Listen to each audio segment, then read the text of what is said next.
Marsha Blackburn. Senator, congratulations. You won by a big margin in the end. There were some polls at one point that had your race close. You ran away with it. We're very happy. We supported your candidacy. Thank you. Where is the Senate on this, where a lot of the insanity in the House of Nancy Pelosi and some of these more radical members, it's not going anywhere.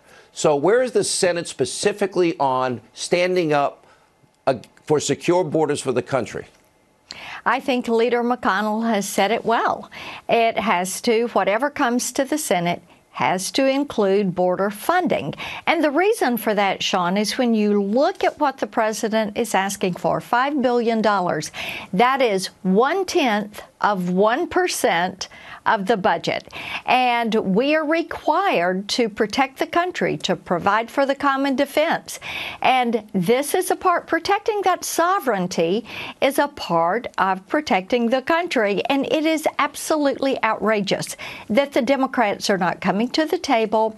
They're refusing to negotiate. They do not want to make a deal.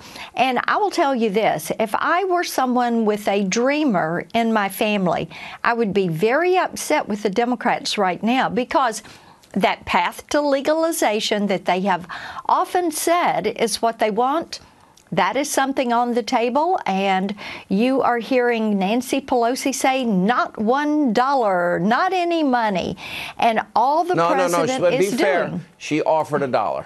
You know, oh, that's right. Here's a more serious question. You know, we've had many people murdered by illegal immigrants, and as the sheriff on this program out in California mentioned this week, that he believes that Officer Singh, what happened to him, because the person responsible for that murder was in the criminal justice system outside of being in this country illegally. Right. Had ICE been allowed to do their job, they would have deported this individual. At what point, when drugs pour into the country and human trafficking continues and gang members, potential terrorists, and those that commit violent crimes, when we don't stop them and you have cities and states aiding and abetting them by not turning them over to ICE, do they bear responsibility for the future actions of those criminal aliens? Well, yes, and what you're seeing is that because we have this open border, you have every town a border town and every state a border state. And these gangs and drug traffickers, human traffickers, sex traffickers are coming to a community near you. And they're all across our country, and people know that, and law enforcement knows that. This is why you have our Border Patrol and law enforcement saying, secure that border. We need a wall. We need to have a barrier, because that will help keep people from coming in. It will serve as a way to stop the traffickers.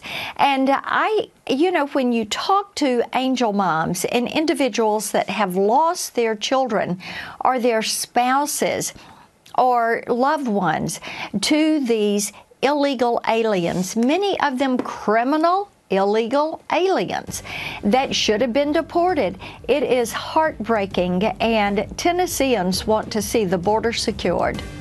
Well, I got to tell you, at some point, they bear some of the responsibility by not enforcing the laws. Senator, great to have you back in your new capacity. Good to be Congratulations on a big victory. Much needed voice in the Senate.